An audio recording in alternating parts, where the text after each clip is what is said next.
Hello guys, welcome to lesson number 47 in our drawing series, Drawing Techniques for Beginners.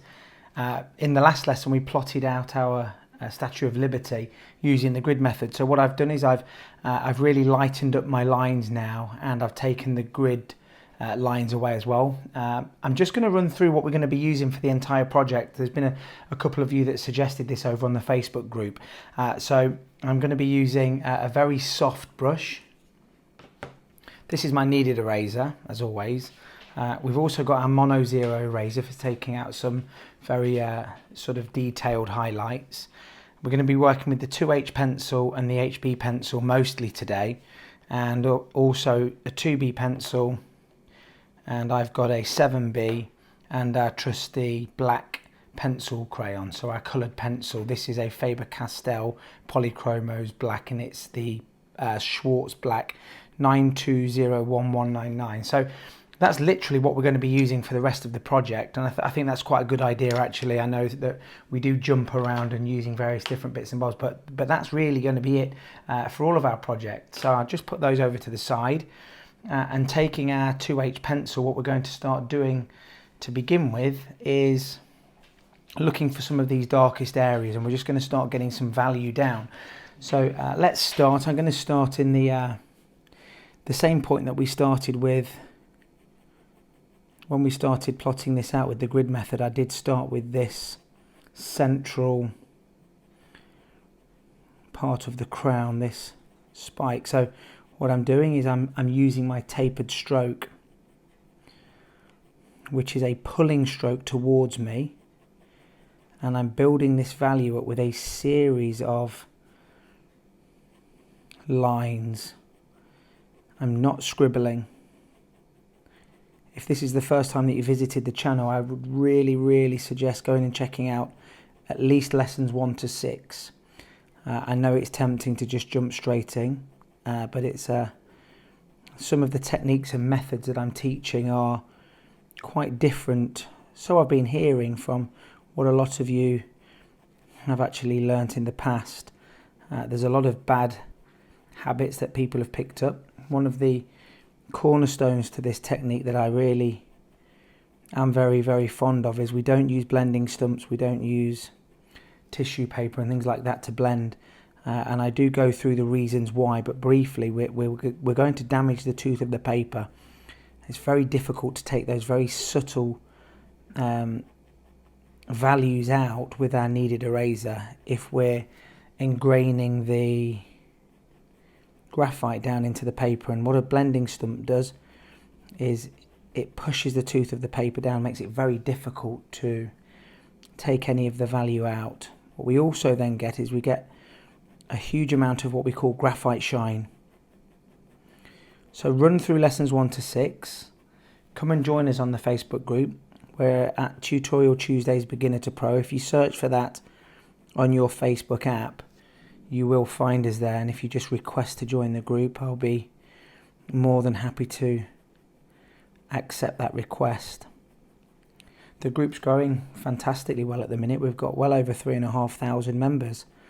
I'm not entirely sure all 3,500 of you are taking part in the lessons. I've not seen that many of you over on the YouTube channel or the group, but there is a good amount of people that are, really having a good crack at some of these lessons, and it's been fantastic seeing some of your work. So go and check that out. Don't forget to subscribe to the channel and hit the like button. I'm open to suggestions for future projects, so if you've got something that you really would like to do. We did a landscape in the last project, which was our homestead project. I picked this image up over on Pixabay, which is a free mobile app that I use. The reference images on there are copyright free, so you're not infringing on copyrighted materials. The resolutions are fantastic as well.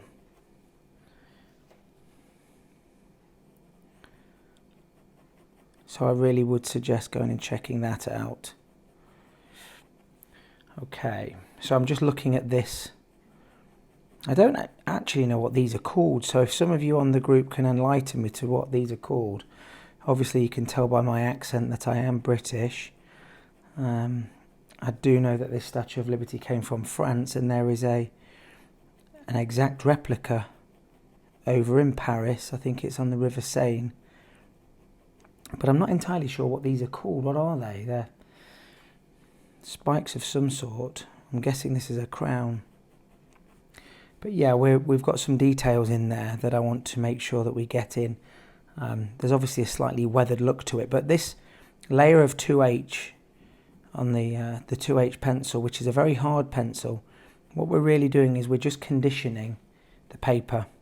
We're filling up the lower recesses of the tooth of the paper, the smallest areas, with some particles of graphite in clay that are very small. That's what you get with these harder pencils. And what that's going to do, it's going to give us a lovely coverage. And that coverage means that as we start to lay our softer pencils down, so our HB, 2B, 4B, 7B, whatever you've got access to, you're not going to get that grainy look where we can see a lot of the white paper coming through. Okay, so I'm just going to have a look at bringing some of the value in this area where the hair is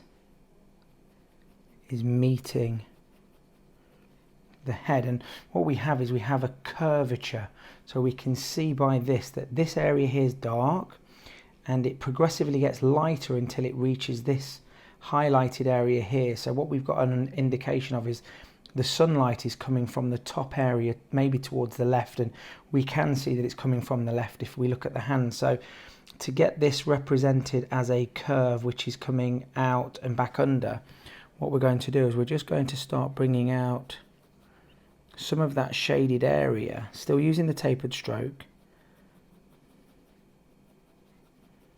in this area here. Now, it would be very tempting and very easy for us to just plough in with a 2B pencil there.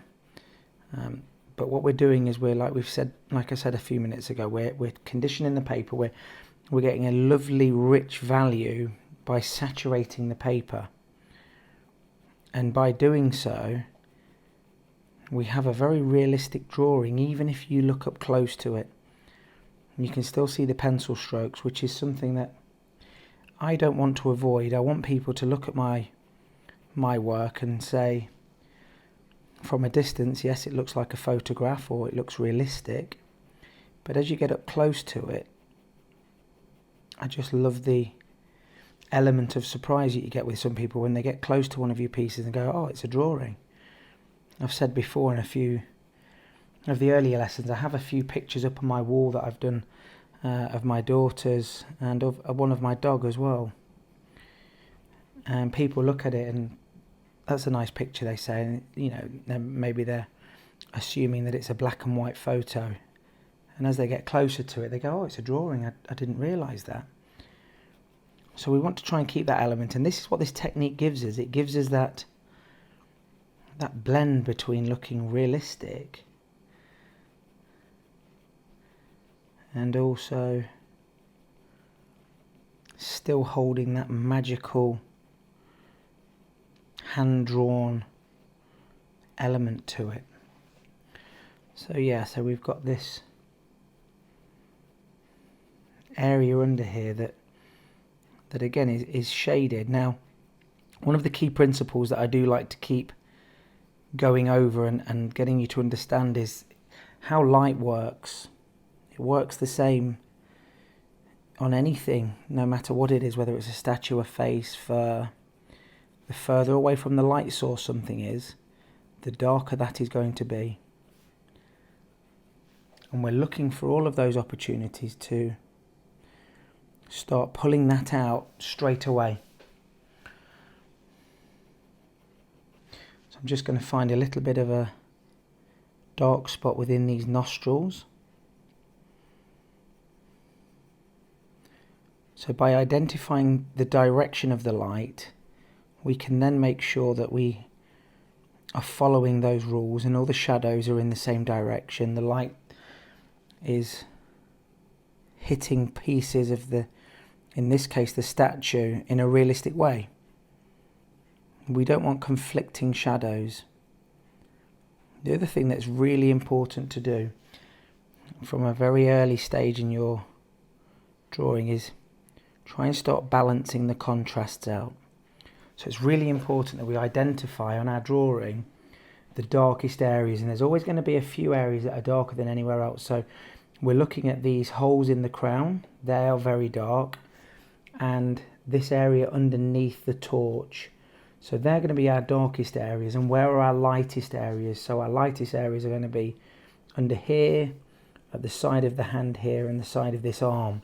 So I need to make sure that as I'm drawing my Statue of Liberty that I am sticking to that, and I'm creating light areas and dark areas, and that's super important. Again, these nostrils are fairly dark, and you only need to have a few of those hints of very, very dark areas within your drawing for it to really start to come to life. And the more you look, the more you'll see these very subtle small areas that are extremely dark. You need to be having, throughout your drawing, balancing the mid-tones, the highlights and the darkest areas. And one criticism that I have with a lot of drawings that I see, and I was guilty of doing this when I first was learning to draw, is not bringing the contrast in the darkest areas up enough. People seem to be very afraid of going dark, and again, it was something that I absolutely can recall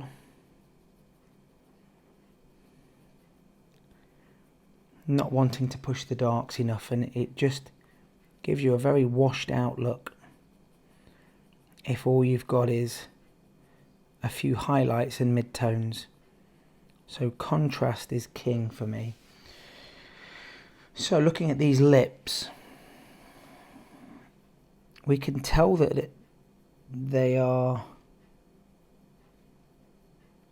sculpted, machined almost, because we have some very hard edges on there, something that you wouldn't necessarily find on an actual human being.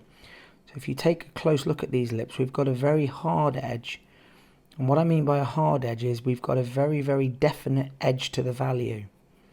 So throughout whatever it is that you're drawing, whether it's a cat or a dog or a statue, you're going to have areas that we would call clean edges or hard edges. That's usually the edge of something, the edge of a table overlapping the wall that it's sitting against, or in this case, this edge of this lip here. We can't see beyond it. Because we can't see beyond it, we have to get that right on the drawing itself, otherwise we end up looking slightly off. Okay, so let's have a look at, now this is one thing that I absolutely do ask people to do as often as you can, is turn your page around. Now I'm going to turn my page less than I ordinarily would do, or I would like to do, because I want to try and keep the video as easy to understand as possible. And I think by moving the paper around too much, it can become confusing sometimes, but making sure that we are turning our page so that our stroke is always working in our best direction, so I'm not having to contort my hand around too much in any silly direction.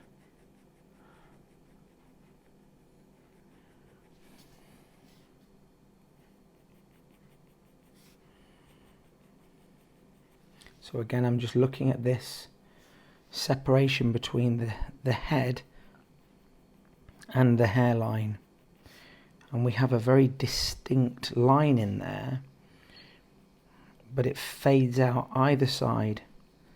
So what I don't want is just one harsh line in there that's going to look like a crack. I want it to look as though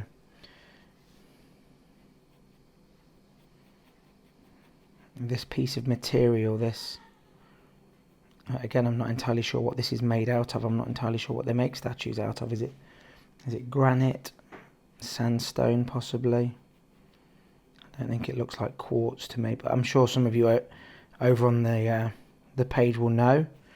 Some of you that are from America. But anyway, whatever this material is, we want to try and recreate it with some smooth values, but also the dimensions and how this is getting darker as we get in towards that crease. And that's really how our brain interprets anything on a flat surface, I guess even in 3 dimensions. The further away something is, the darker it becomes. And if the whole shape is visible, what you have is you have a gradation of value. This is the darkest area. It's getting slightly lighter, lightest on this peak.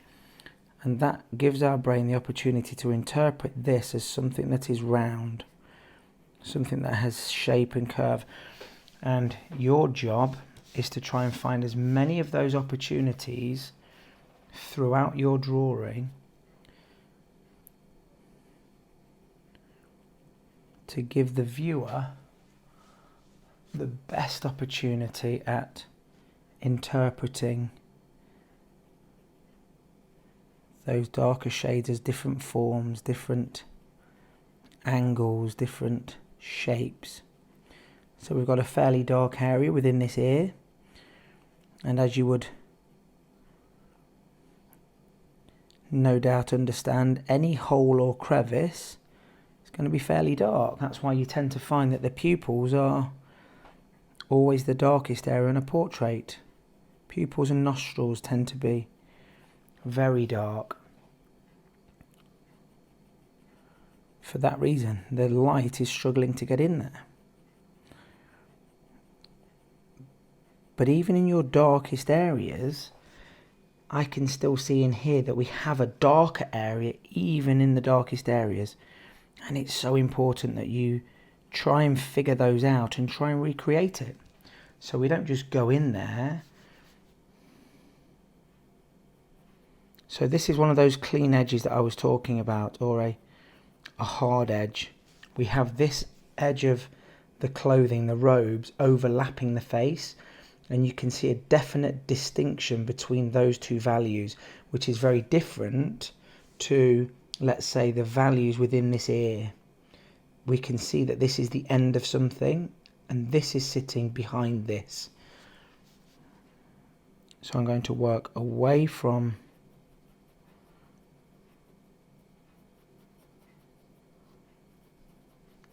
the robe towards the face.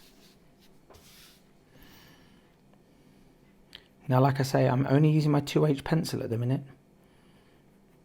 I might use a little bit of HB later on in today's session, but I'm not too concerned if I don't. Now, this 2H pencil on the very, very light paper, the white of the paper, looks quite dark. And it's very tempting to not go dark enough, but I can assure you we're going to go much darker in these darker areas. So much so that I'm guessing that this very light area here is actually going to be 2H. But at the minute I'm using the 2H in the darker areas, which is the area sitting behind the robe. And as I bring the value up around that area, I can then start to bring some value into the robed area. Nothing on your drawing is ever going to be left white. The only thing that I ever really recall trying to preserve and keep completely white would be the sparkle in somebody's eye. So where the light is reflecting and catching somebody's eyeball, there is always a highlight, and that in your drawing wants to be the only thing, if you can help it, which is completely white. The problem with any area that's totally white is it is very flat. And we want to add volume and textures and curvatures, and we can't do that with a flat piece of white paper. The same as if we do the same value in a whole area. So something that may be black, like I was talking about the ear, even though that is all a very dark value, I'm actually trying as best as I can to create a range to that value. So in the darkest areas, I'm going to make sure that there are still some areas that are slightly darker, and the same on the lightest areas. So, you know, on this forearm here, which is holding the torch, we've got different values. So we've got some slightly darker values in here, some very light values there. This area here is slightly lighter than this area here. And it's finding those opportunities and doing things like that that takes your drawing to a whole new level. Yes, it takes time, a bit of patience, but ultimately, if we're not in a rush, let's do the best job that we can. And you get quicker and more efficient at these things the more you do it.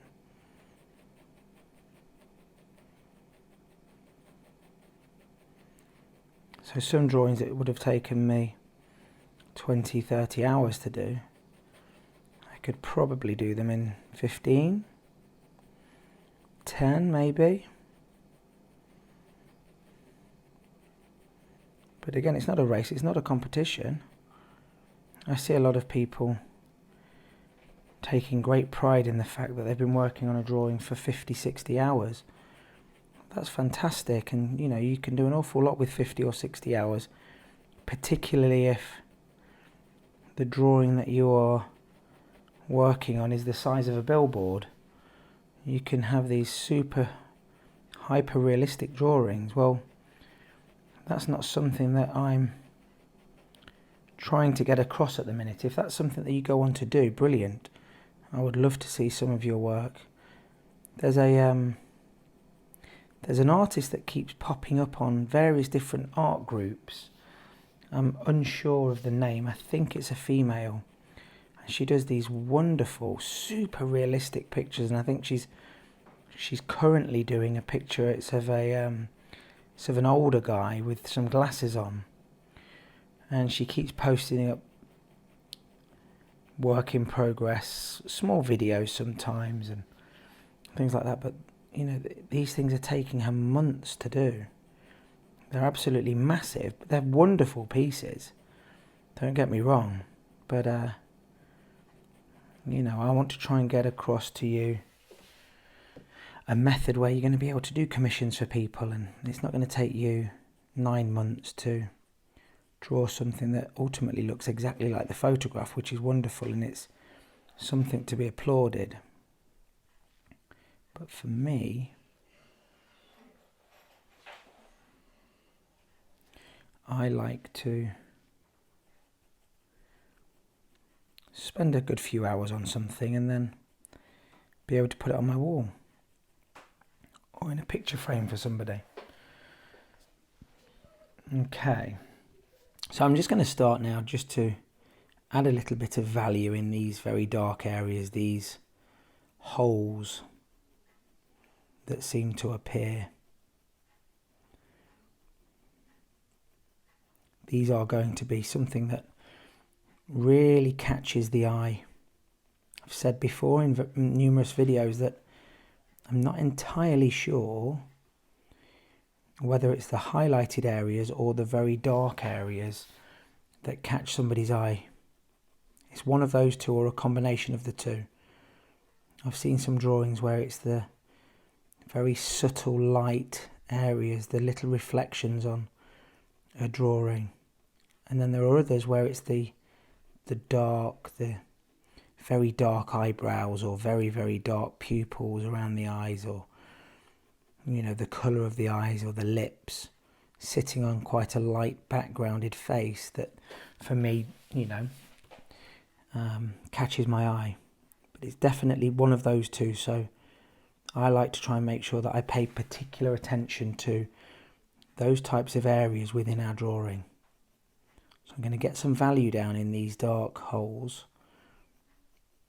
so that they are always my darkest area. Then I can obviously build up around them. Don't forget to check out my Instagram as well, guys. It's at artisticn1k. If you just drop me a comment or a message and you follow me and just let me know you've come through from the group or the YouTube channel, I'll follow back. It's nice to have a look at everybody's work and what they're currently working on and see how you're getting on and give you a cheeky like and a comment.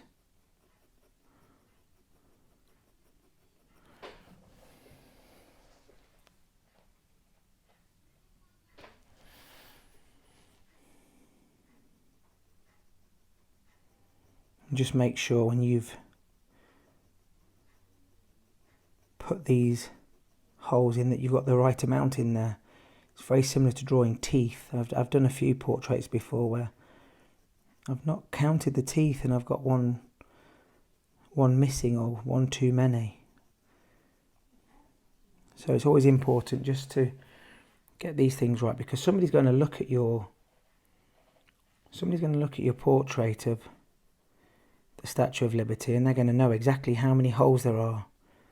I did an aeroplane for a pilot once and I think I missed one window out. It was of a passenger plane that he used to fly, and I think I had one window less on that whole row, and of course he spotted it.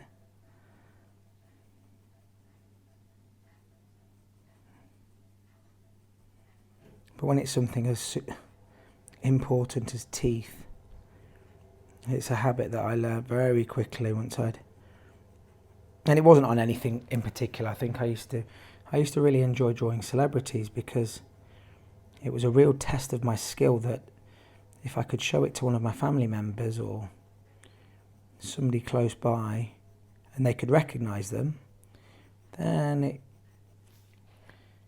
it meant that I'd got the likeness and it meant that I was on the right tracks. So I remember drawing lots of celebrities in the early days. Again, you can see all of them over on Instagram, and I really would advise you, go and scroll to the bottom of the Instagram and have a look at some of my first posts. You know, they weren't what I would consider to be accomplished at all. And you can kind of see the progression over the years, how my drawings have progressed, and you know, you can see my techniques building up and experimenting with charcoals and things like that. So I think that's a nice thing to do. It's motivating, I guess. You know, you might be at a certain point with your drawings at the minute, and your skill level might be at a certain level, and it seems like you're not progressing. But I can assure you, if you're practicing enough, you're taking on board some of the ideas that we go through, you will absolutely improve. I can just see I've got a slight error in one of those. Just cleaning that up with the Mono Zero.